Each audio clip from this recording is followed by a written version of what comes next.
Boa noite, queridos casais. Nós estamos novamente juntos para essa comunhão. Como o Gleiton falou, esse é o 15º encontro. Em nosso coração, nós louvamos o Senhor por sua fidelidade, por nos ter conduzido ao longo desses anos. Mas também, como Gleiton falou, esse é o primeiro encontro nesse novo começo. E nós sabemos que nesse momento, Deus quer algo novo. Não é um novo movimento, mas Ele quer, como aqui estamos numa comunhão de casais, Ele quer casais novos, renovados diante dEle.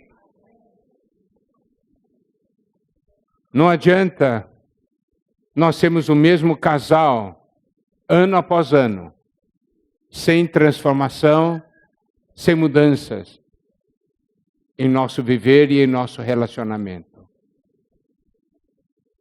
Precisamos avançar, porque Deus tem uma expectativa, Deus quer algo, Deus espera algo de nós. Naquele último hino que nós cantamos, a última frase é: somos um e não dois mais. Em Mateus capítulo 19, versículo 5, diz o seguinte. Eu vou ler na versão King James atualizada.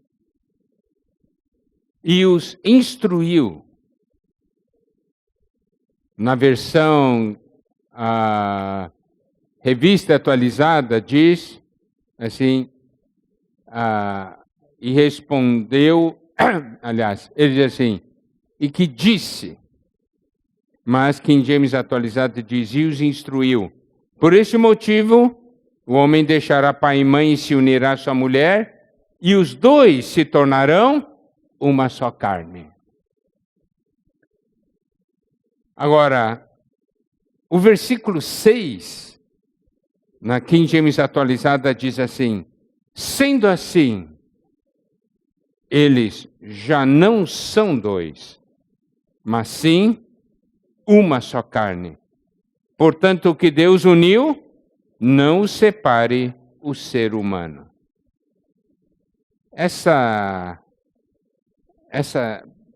Esse versículo 6 diz assim, sendo assim, eles já não são dois, mas sim uma só carne. Olha só, esse aqui é a expectativa de Deus. Isso é o que Deus quer. E na versão Revista Atualizada diz, de modo que já não são mais dois. Eu não sei, queridos casais, se vocês conseguem tocar nesse versículo. Olha só o que o Senhor Jesus diz, de modo que já não são mais dois. Agora eles são um. Quanta dessa realidade nós temos? Você gostaria ou não que Deus, ao falar de vocês dois como um casal, daí Ele vai falando, diz assim, sabe esse casal, tal, de modo que já não são mais dois. Eles são um. São uma só carne. Esse pode ser o testemunho de Deus a nosso respeito. Como nós estamos falando de um novo começo e um novo começo, o que o Senhor está falando conosco é que eu quero a realidade. É isso que me importa, a realidade espiritual. Então vamos ver uma aplicação prática. Nós todos passamos por tribulações e conflitos. Não é verdade? Nesses últimos anos, teve a pandemia, depois teve todo essa turbulência no nosso meio. Como foi que nós passamos essas tribulações e esses conflitos? Nós passamos individualmente ou nós passamos como casal? Como nós enfrentamos os desafios do dia a dia? Nós enfrentamos como indivíduos ou nós enfrentamos como casal? Ao passarmos pelas dificuldades, ao sairmos das dificuldades, nós saímos mais fortes individualmente ou nós saímos mais fortes como casal? Saímos mais edificados. Queridos casais, vocês compreendem essas perguntas? Nós temos desafios de todos os aspectos, na parte espiritual, na parte psicológica e na parte física. São os problemas que nós enfrentamos. Qual foi o resultado? Será que o resultado é um resultado que Deus possa dizer, sabe, eles passaram essas dificuldades, de modo que já não são mais dois, são um.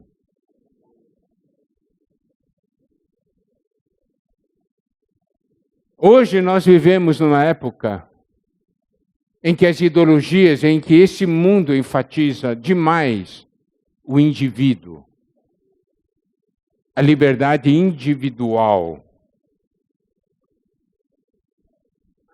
E faz com que as pessoas fiquem focadas em si mesmos. E isso causa um grande dano na vida familiar, na vida de um casal. Você sabe, se fala tanto essas coisas, que há o perigo dessas coisas entrarem em nós. E nós esquecermos que aqui, olha, no versículo 6, eu vou agora ler na Revista Atualizada. De modo que já não são mais dois, porém uma só carne. Portanto, o que Deus ajuntou, não o separe o homem. Você sabe que essas ideologias de hoje são ideologias que separam o casal. Porque fala a sua liberdade pessoal. Você tem que focar em si mesmo. E se perde o que a palavra de Deus diz, que dois devem se tornar um.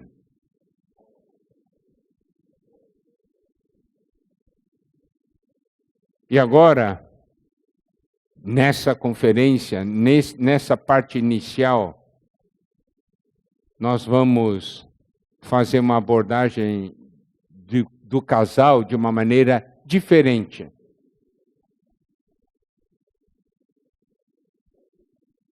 Cada casal é um casal de discípulos. Vocês estão compreendendo? É um casal de discípulos do Senhor. Essa visão é uma visão muito importante. Por quê? Nós vamos ver. Você sabe como que Deus faz o ajuste no casal? Não é tornando, digamos, um cônjuge o centro, né? Daí o outro cônjuge orbita em torno desse centro. Seja marido ou seja, a esposa. Esse não é o caminho de Deus. O caminho de Deus é Cristo é o centro e o casal orbita em torno de Cristo. Tá certo? E como que é feito o ajuste do casal? O ajuste do casal não é feito diretamente um se ajustando com o outro. O ajuste do casal é feito da seguinte maneira: o marido se ajusta com Cristo, a esposa se ajusta com Cristo e, de uma maneira muito espontânea, os dois estarão ajustados. Olha para o nosso corpo. Por que que o nosso corpo funciona tão bem? Porque cada membro está ajustado com a cabeça. Quando cada membro está ajustado com a cabeça, tudo corre em harmonia. Não é verdade? O ajuste, a cooperação entre os membros do corpo não é um acerto que eles fazem entre si, mas é o resultado do acerto que cada um faz com a cabeça. E aí, eles se acertam entre si de uma maneira espontânea. Amados irmãos, amadas irmãs, amados casais, nesse novo começo, Deus precisa de um casal com a seguinte característica: que sejam um. Os dois são um.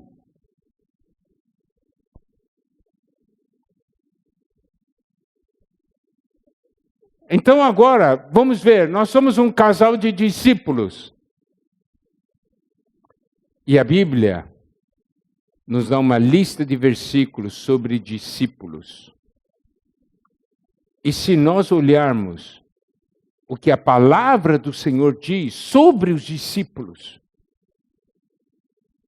nós vamos estar sendo ajustados com a cabeça. Porque cada um de nós é um discípulo do Senhor. Tá? Marido é discípulo do Senhor, esposa é discípulo do Senhor. Briga de casal é briga de discípulos do Senhor. Você não fica chocado? Hã? O que está acontecendo? Tem dois discípulos do Senhor Jesus brigando.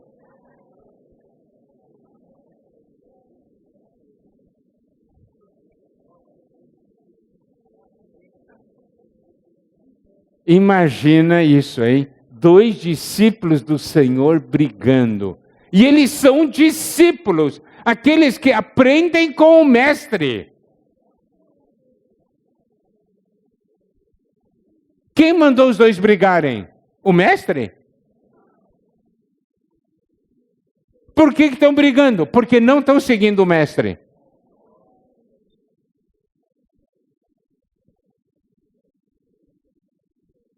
Então vamos ver uma série de versículos e vamos aplicar esses versículos para a nossa vida matrimonial. Primeiramente, vamos ver Mateus 28, versículos 19 e 20. Mateus 28, versículo 19 diz: Ide, portanto, fazei discípulos de todas as nações. Isso quer dizer o quê? Que nós nos convertemos, o Senhor nos salvou, para que nós sejamos seu discípulo. Discípulo é aquele que vive com o mestre e aprende com o mestre. O mestre passa para o discípulo tudo que ele sabe, não é? Tudo que ele faz. Ele aperfeiçoa esse discípulo, para que esse discípulo, ao receber isso, possa levar adiante aquilo que lhe foi transmitido. Fazei discípulos de todas as nações, batizando-os em nome do Pai, do Filho e do Espírito Santo. Isso quer dizer o quê? Introduzidos em Deus. O Senhor quer discípulos introduzidos em Deus. E aqui diz, ensinando-os a guardar todas as coisas que vos tenho ordenado. Um discípulo tem que aprender da palavra do Senhor. Aquilo que o Senhor falou, aquilo que o Senhor ordenou. E ele diz assim: e eis que estou convosco todos os dias até a consumação do século. O discípulo tem a presença do Mestre.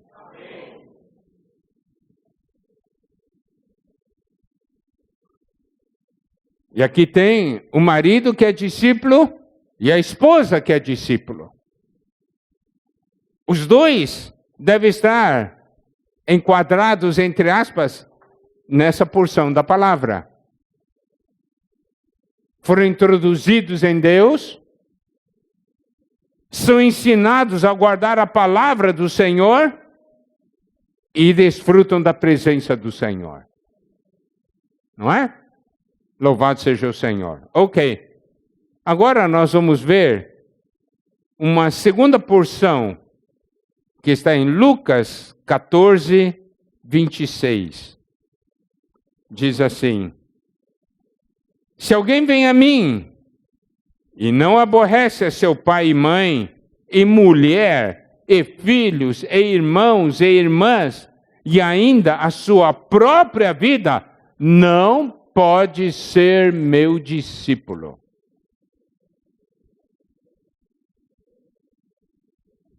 Se alguém vem a mim e não aborrece seu pai, mãe, mulher, filhos, irmãos e irmãs, e ainda a sua própria vida, não pode ser meu discípulo. Eu vou ler agora King James atualizada, que diz: se alguém deseja seguir-me e ama seu pai, sua mãe, sua esposa, seus filhos, seus irmãos e irmãs, até mesmo a sua própria vida, mais do que a mim, não pode ser meu discípulo. Esse versículo é forte, não é? Ele diz: não pode ser meu discípulo. Quer dizer o quê? Você não consegue me seguir. Você não consegue me obedecer. Você não consegue guardar o que eu estou falando. Lucas fala de aborrecer ou odiar, mas há traduções que falam amar mais do que a mim. O Senhor nunca ensinou o ódio, o Senhor sempre ensinou o amor, não é isso? Mas então essa questão de odiar é uma questão comparativa. E aqui menciona pai, mãe, mulher, filhos, irmãos e irmãs, e ainda a própria vida. O Senhor não está pedindo para a gente cometer suicídio. Os irmãos entendem o que eu quero dizer. Por isso que a interpretação é uma questão comparativa. O que isso quer dizer? É colocar o Senhor em primeiro lugar. Um discípulo coloca o Senhor em primeiro lugar. Por isso, queridos casais, por que tanta briga? Porque nós queremos estar em primeiro lugar. Nós exigimos do nosso cônjuge que estejamos em primeiro lugar.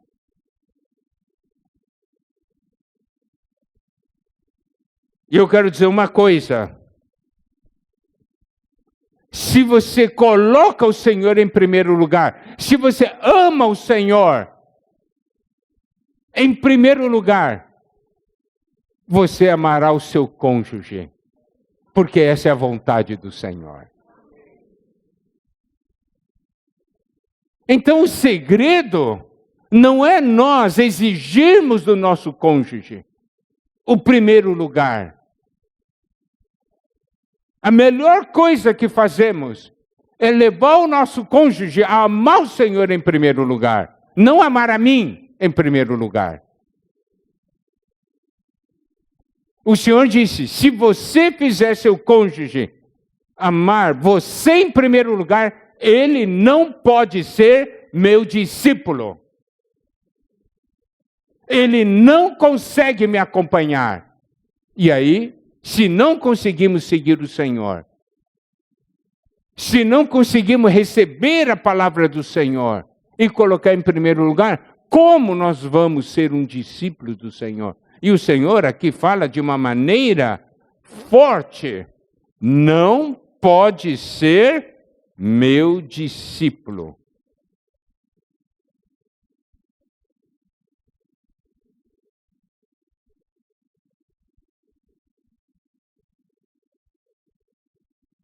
Se você ama o Senhor, você amará o cônjuge.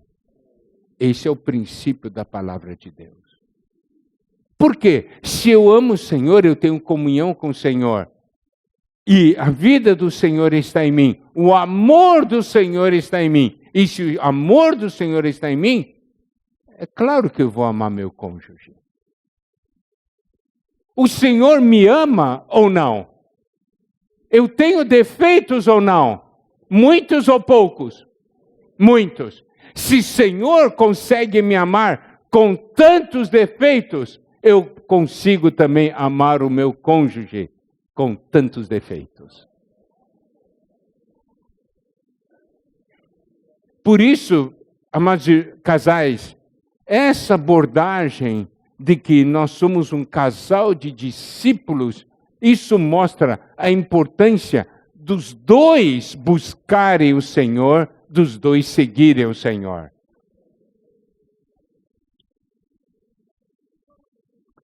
Agora vamos ver uma outra porção. Lucas 14, 27. E qualquer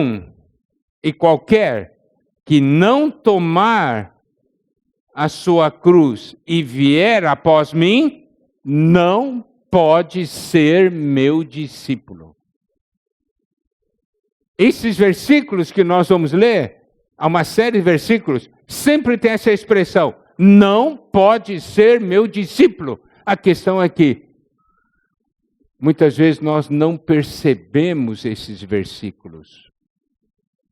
Mas nessa noite eu quero trazer à tona esses versículos, porque nós somos discípulos do Senhor. E o Senhor diz: se não for assim, você não pode ser meu discípulo. Não há como me acompanhar. Não há como me seguir. Não há como receber a minha palavra.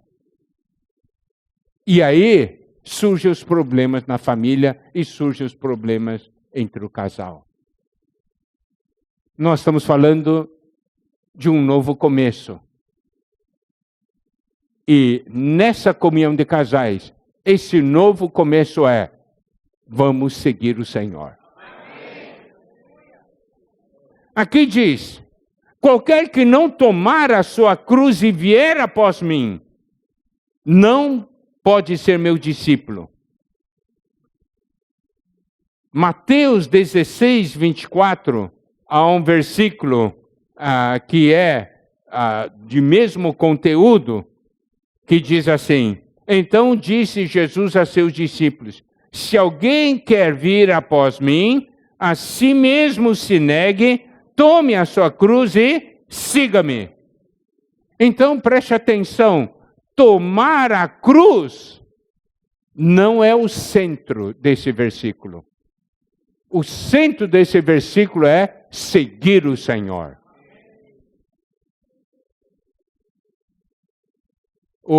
Uma vez uma irmã me procurou e disse assim: vocês falam demais de tomar a cruz e negar a si mesmo. Vocês parecem aqueles monges budistas que ficam se afligindo. Eu não quero isso aí. Eu disse para a irmã, o que você está falando? Vocês ficam enfatizando, né? Negar a si mesmo, tomar a cruz. Disse: irmã, eu acho que você está equivocada, viu? Leia o versículo. Ela leu o versículo e diz: onde está o centro desse versículo? É seguir o Senhor. Não é negar. Porque se você quer o Senhor, quer seguir o Senhor, daí você tem que negar e tomar a cruz. Entendeu? Se você não quer seguir o Senhor, você não precisa. Os problemas na nossa vida são decorrentes desse fato. Nós não seguimos o Senhor. Então, se nós, aqui fala, qualquer que não tomar a sua cruz e vier após mim. Então, olha, essa questão de tomar a cruz e ir após o Senhor e seguir o Senhor estão ligados.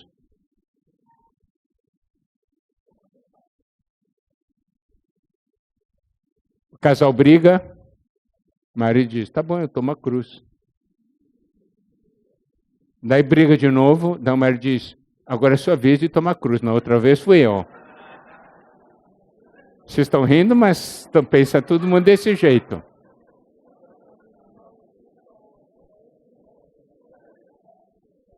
Peraí. Brigou. Por que você tomou a cruz? Para trazer paz. Viu? A meta está errada. Eu tomei a cruz porque eu estou seguindo o Senhor. Irmãos, irmãs, vocês estão compreendendo?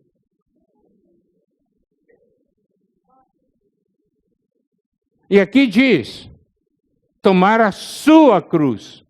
Isso quer dizer que a experiência da cruz é pessoal e é diferente de pessoa para pessoa. É a sua cruz. Não é uma questão de tomar cruz, não é uma submissão passiva. O que eu posso fazer? Tá bom, eu tomo a cruz e tal. Não é isso. A questão é daí no meio da briga, você diz, esse é o momento que eu tenho que seguir Jesus. Correto? E porque eu quero seguir Jesus, eu tomo a cruz. Eu não vou discutir, eu não vou brigar. Eu quero Jesus. Eu quero seguir o Senhor.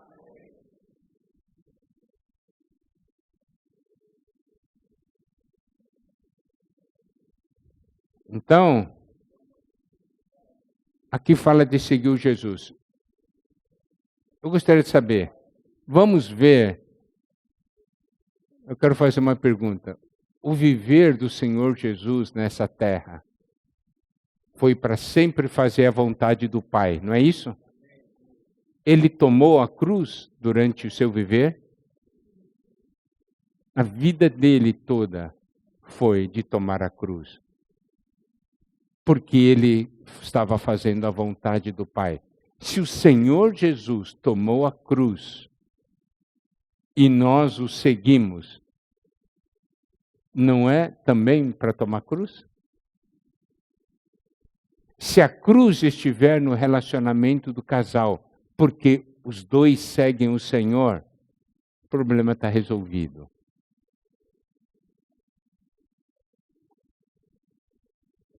E aqui diz, né? Qualquer que não tomar a sua cruz e vier após mim, não pode ser meu discípulo. Esse princípio que estamos aplicando para o casal, aplica-se para nós como um cristão, não é isso? Como aqueles que são do Senhor.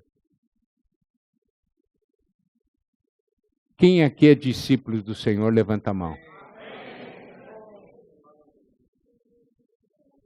O Senhor diz, se você não fizer, não pode ser. Não tem condição.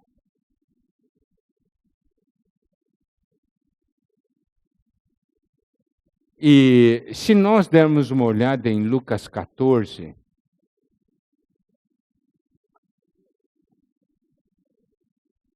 olha só, Lucas 14,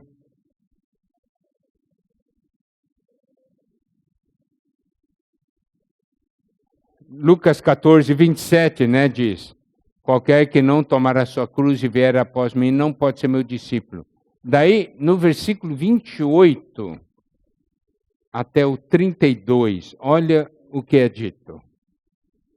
Pois qual de vós, pretendendo construir uma torre, não se assenta primeiro para calcular a despesa e verificar se tem os meios para concluir? Para não suceder que, tendo lançado os alicerces e não a podendo acabar, todos os que a virem zombem dele, dizendo: este homem começou a construir e não pôde acabar.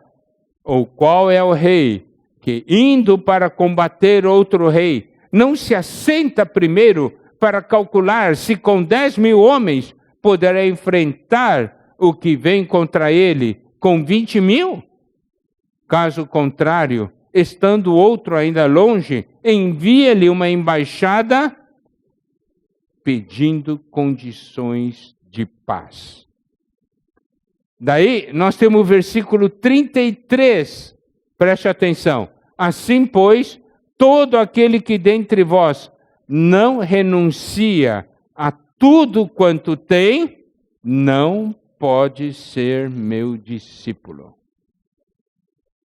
De novo, ele fala, não pode ser meu discípulo, nesse versículo 33. Mas, nesses versículos 28 até 33, primeira coisa que nós precisamos ver, a importância de você tem que sentar e tem que calcular o preço. Isso quer dizer o quê? Eu quero ou não quero? Eu quero ou não quero seguir o Senhor? Eu quero ou não quero ser um discípulo do Senhor? Eu quero ou não quero o bem da minha família? Eu quero ou não quero o bem do meu cônjuge?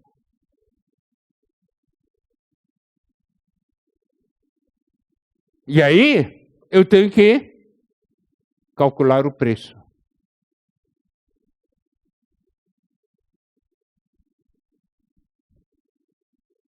E aí, olha só. Daí tem que calcular o preço. Aqui, o Senhor mostra dois exemplos. Um exemplo de construção e um exemplo de batalha. Você sabe, quem aqui já administrou a reforma de uma casa, alguma coisa assim? Ou passou pela reforma de uma casa? Quem aí já teve essa experiência? Tá. Eu quero fazer uma pergunta. Você vai reformar a casa, tem um orçamento, né? Geralmente o orçamento, o custo final é maior ou menor?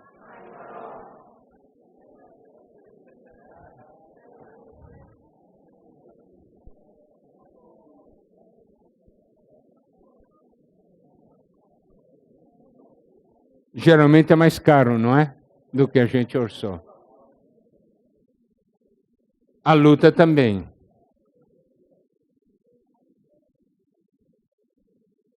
Daí o Senhor diz, você tem que considerar o custo. Quer ou não quer? Está disposto a pagar o preço? Mas preste atenção, é o preço de seguir o Senhor. É porque no meio dos problemas, é que a sua meta não é solução do problema, a sua meta é seguir o Senhor. Aí o problema é resolvido.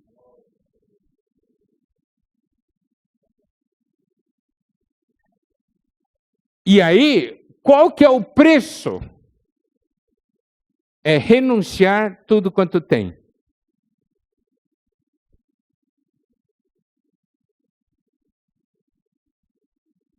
Mas renunciar a tudo quanto tem, não é uma renúncia de dor. É uma renúncia no seguinte aspecto. Eu jogo isso fora, eu renuncio a isso porque eu tenho algo melhor.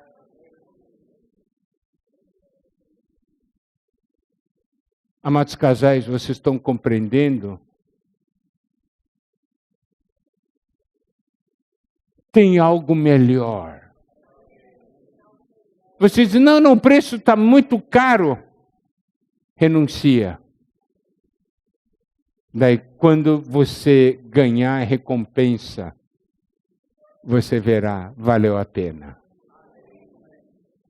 Por isso que Paulo, ele considerava tudo como refúgio, não é? Para seguir o Senhor. Tudo.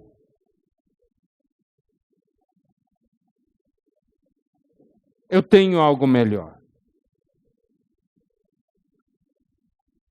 Agora, vamos para outra porção. Mateus capítulo 10, versículos 24 e 25. O discípulo não está acima do seu mestre, nem o servo acima do seu senhor. Basta ao discípulo ser como seu mestre e ao servo como o seu senhor. Nós somos discípulos do Senhor, nós seguimos o Senhor. Nós não estamos acima do nosso mestre, não estamos acima do nosso Senhor. E aqui diz, basta o discípulo ser como seu mestre. Isso quer dizer que qual é o nosso anelo?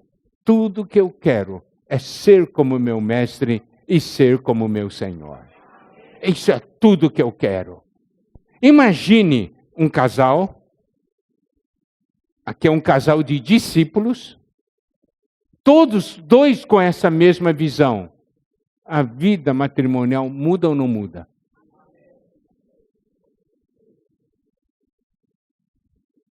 Nós estamos tocando nessa linha, porque esta linha é uma linha bem profunda, é uma linha espiritual bem profunda. É para tocar na raiz. E nós precisamos desta revelação. Romanos 8, 29 fala que ele quer nos conformar à imagem de seu filho, não é? Isso quer dizer, tudo que eu quero é ser como meu mestre e ser como meu Senhor. Observe uma coisa. Aqui ele fala, mestre, é porque o Senhor ensina. Ele nos ensina. Ele também é o Senhor. Nós pertencemos a Ele. Ele nos dá a ordem. Nós temos ou não temos o Senhor como mestre? Então, diante da situação difícil, Senhor, eu não sei mais o que eu devo fazer. Daí, nesse momento, é bom chamá-lo, mestre, eu não sei o que eu devo fazer.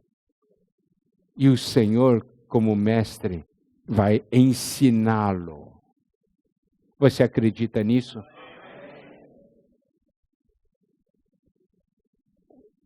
Eu não aguento essa situação em casa. Nós não devemos ficar falando isso. Nós devemos dizer, mestre, me ensina a viver nessa situação.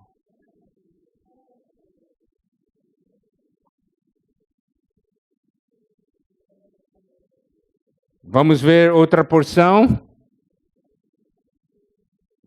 Evangelho de João, capítulo 13, versículos 34 e 35. Novo mandamento vos dou, que vos ameis uns aos outros. Assim como eu vos amei, como que também vos ameis uns aos outros. Nisto conhecerão todos que sois meus discípulos, se tiverdes amor uns aos outros. Aqui, quando o Senhor diz um novo mandamento vos dou, Não é questão de que é alguma coisa inédita, assim, que Deus nunca tinha falado que era para amar, né? Mas o significado da palavra grega é um novo, de um novo tipo. É algo sem precedente, é novo, recente, incomum. Isso implica, é algo cheio de frescor.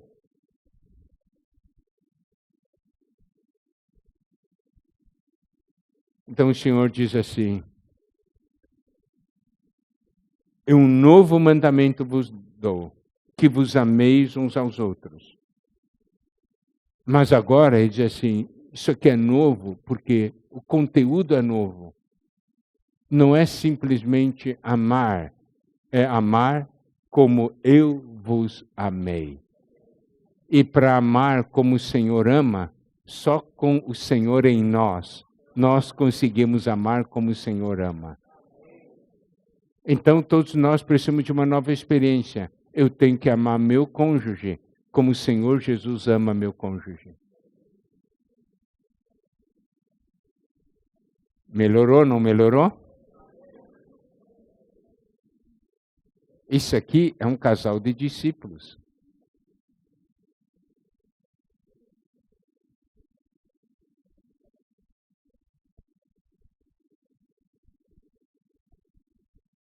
Então o amor foi definido de uma maneira nova. Você sabe que mesmo em Mateus 22, 36 até 39 diz assim: Mestre, qual é o grande mandamento na lei?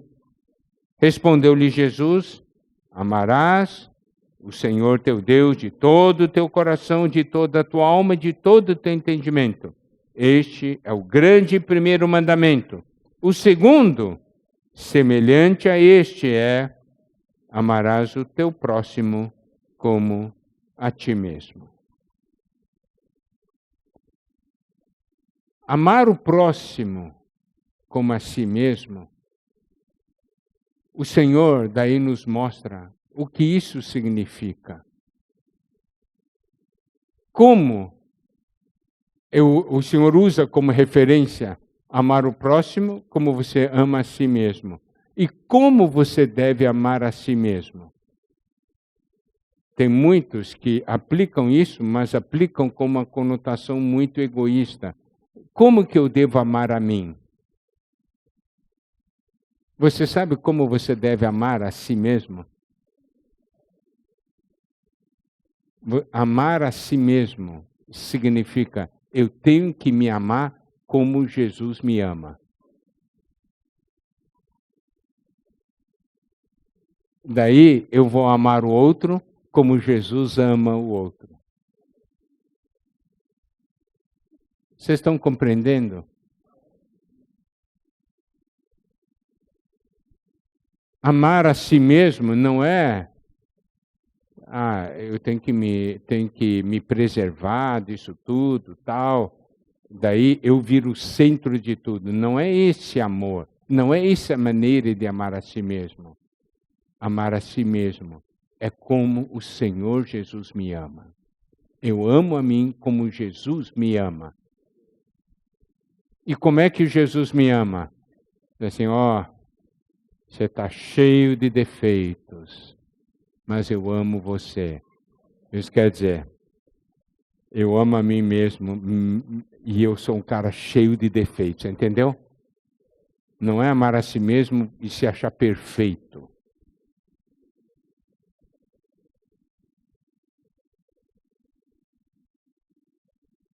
Agora, então, nós somos conhecidos pelo amor. Esse é sinal do discípulo. Tem amor? As pessoas vão dizer, olha só o que o Senhor diz nessa porção. Nisto conhecerão todos que sois meus discípulos, se tiverdes amor uns aos outros. As pessoas conseguem ver na nossa vida que nós amamos.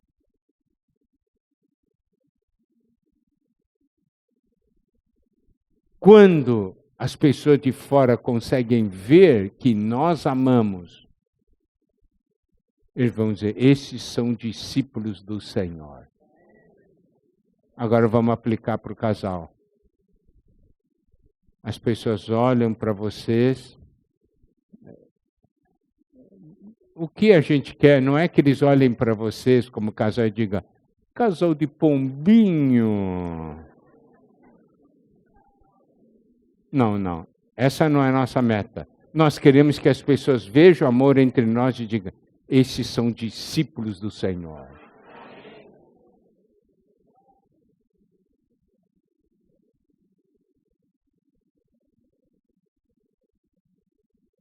Bom, essa é a marca que nos identifica. Agora vamos para outra porção da palavra. Evangelho de João, capítulo 15, versículo 8. Nisto é glorificado meu Pai, em que deis muito fruto. Assim vos tornareis meus discípulos. Essa aqui é a versão revista atualizada. A nova Almeida atualizada, o texto diz assim, nisto é glorificado meu Pai, que vocês deem muito fruto, e assim mostrarão que são meus discípulos. Isso quer dizer o quê? Que quando as pessoas conseguem ver fruto na nossa vida, eles vão dizer, esses são discípulos do Senhor. Nós, como família, como casal, nós somos frutíferos.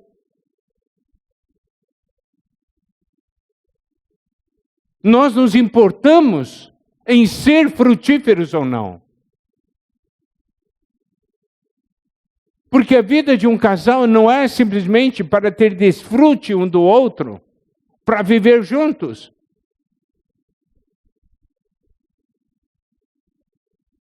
É para que nós possamos glorificar a Deus. Nisso é glorificado meu Pai, em que deis muito fruto, e assim mostrarão que são meus discípulos.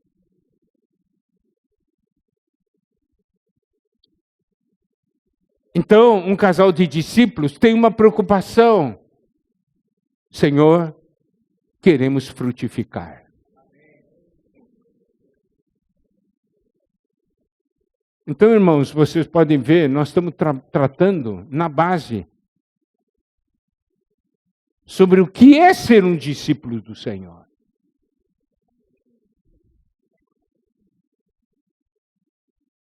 Talvez não tenhamos ouvido uma abordagem dessa maneira, mas é muito importante nós conhecermos.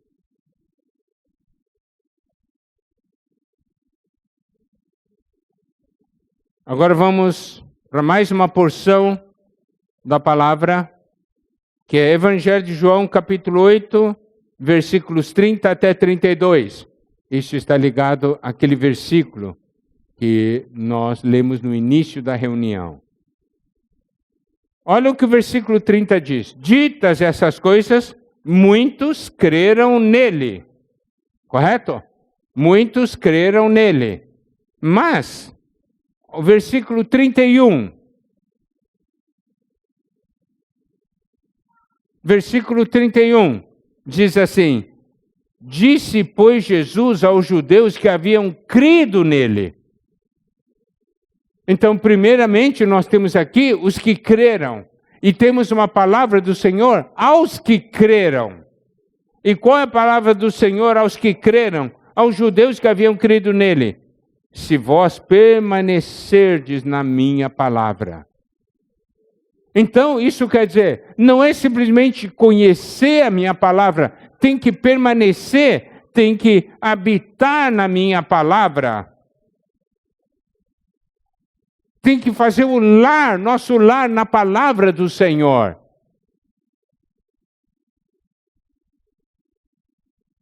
E aqui diz, se vós permanecer na minha palavra, sois verdadeiramente meus discípulos. Então, qual é a característica de um discípulo? É alguém que habita na palavra de Deus.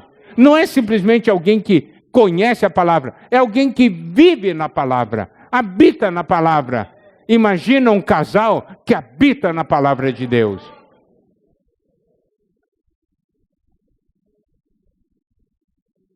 Daí diz assim, sois verdadeiramente meus discípulos. É um discípulo de verdade. Por quê? Porque me segue, habita na minha palavra, me segue. E aí, ele diz, e conhecereis a verdade, e a verdade vos libertará. É habitando na palavra, vivendo na palavra, que nós vamos conhecer a verdade. Vamos conhecer a realidade, e essa realidade vai nos libertar.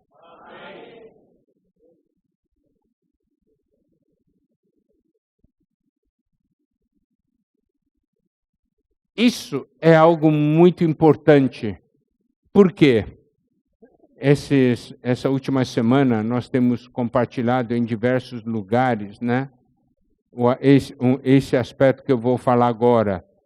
2 Timóteo, capítulo 3, versículo 1. Que diz assim, sabe, porém, isto, nos últimos dias sobrevirão tempos difíceis. Por que os tempos serão difíceis? Porque mostra como o homem está caído,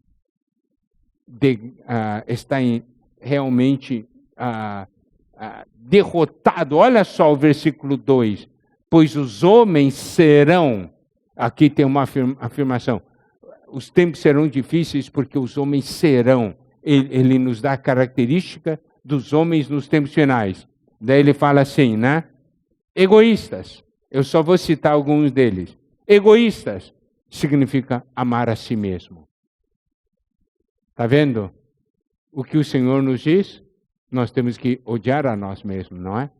Nós temos que amar o Senhor mais do que a nós mesmos, está vendo? Então, os homens aqui são egoístas, amam a si mesmos. Avarentos são os que amam o dinheiro, amam as riquezas. Depois, no versículo 4, na parte final, diz assim, antes amigos dos prazeres que amigos de Deus. Então, vamos só pegar esses 3 pontos. Os tempos finais, as características, amar a si mesmo, amar o dinheiro e amar os prazeres. Nós temos que ver, nós estamos enquadrados nisso, nós somos discípulos do Senhor. Essas não devem ser as nossas características. Mas outro ponto ligado à parte espiritual é o versículo 7 de 2 Timóteo 3, que aprendem sempre e jamais podem chegar ao conhecimento da verdade. Quer dizer o quê? Aprende, aprende, aprende, aprende, mas nunca conhece a verdade. E por isso nunca é liberto. Participa, ouve mensagem, não há transformação. Ouve mensagem, aquela palavra está na cabeça, aquela palavra está no caderno de anotações, mas não tem resultado. Nunca chega à verdade e, pelo fato de nunca chegar à verdade, não conhece a verdade e não tem libertação. O Senhor falou isso, olha só, ó. O Senhor falou isso. Conhecereis a verdade e a verdade vos libertará. Olha o versículo 33. Responderam-lhe, somos descendentes de Abraão e jamais fomos escravos de alguém. Como dizes tu, sereis livres? 34. Replicou-lhe Jesus, em verdade vos digo, todo que comete pecado é escravo do pecado. O escravo não fica sempre na casa, o filho sim, para sempre. 35, isso aí. E o 36, se pois o filho vos libertar, verdadeiramente sereis livres. Por que nós estamos tratando isso aqui? Porque o Senhor é uma coisa que está falando para os seus discípulos, e nós somos os discípulos. Somos um casal de discípulos. O Senhor disse, conhecereis a verdade vos libertará. Como libertar? Nós somos livres. o Senhor mostrou, vocês não são livres, vocês são escravos do pecado. Amados casais, eu vou falar uma coisa forte agora. Vocês não são escravos dos seus costumes, não são escravos dos seus conceitos, não são escravos já da tradição da sua vida, do seu viver. Quando o Senhor quer mudar, você olha, é difícil. Por que nós incorremos sempre nos meios dos erros? Porque nós somos escravos.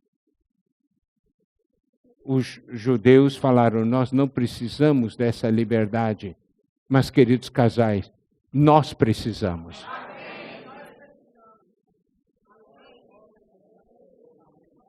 Todos os casais precisam ser transformados. Ser libertos dos costumes. Então, como nós vamos ser libertos? É permanecendo na palavra até tocar a verdade. E a liberdade, e a verdade vai nos libertar. Versículo 36. Se, pois, o Filho vos libertar, verdadeiramente sereis livres.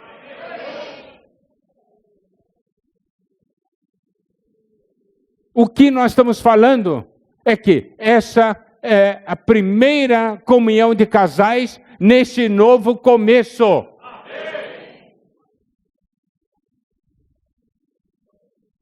Nós queremos todos os casais livres. Um viver novo diante do Senhor. Uma busca nova diante do Senhor. Nós temos compartilhado com os irmãos. Nós não estamos no novo começo, não é um movimento. É algo que o Espírito iniciou. É algo que o Espírito está fazendo em nós. O que significa eu me tornar uma nova pessoa? Isso quer dizer que em minha transformação, a minha oração se torna nova, o meu louvor se torna novo, o meu serviço é novo, a minha comunhão com os irmãos é uma comunhão nova, o meu viver familiar é um viver novo. O que adianta falar, que bom, agora tem a vida igreja nova, mas a minha vida em casa ainda é a mesma de 20, 30 anos atrás. Não mudou nada.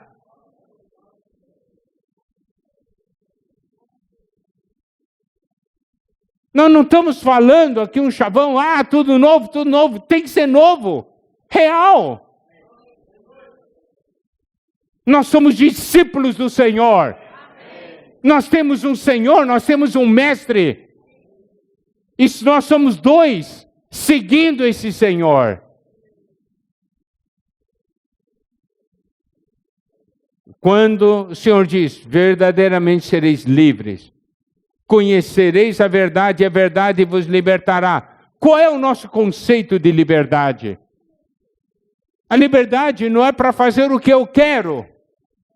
O conceito de liberdade na palavra de Deus é, agora eu tenho liberdade para fazer o que Deus quer. Isso é liberdade, entende? Porque se eu tenho liberdade de fazer o que eu quero, eu sou escravo do pecado. Mas se eu tenho a liberdade para fazer o que Deus quer, é porque fui liberto das garras do pecado. Agora eu vivo para Deus. Essa tem que ser a consagração do casal.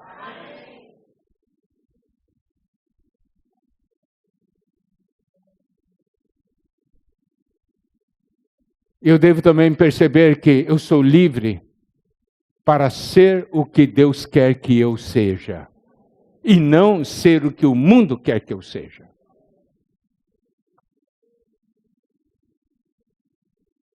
Amém?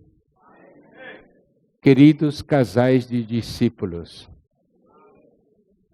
essa é a vontade do Senhor.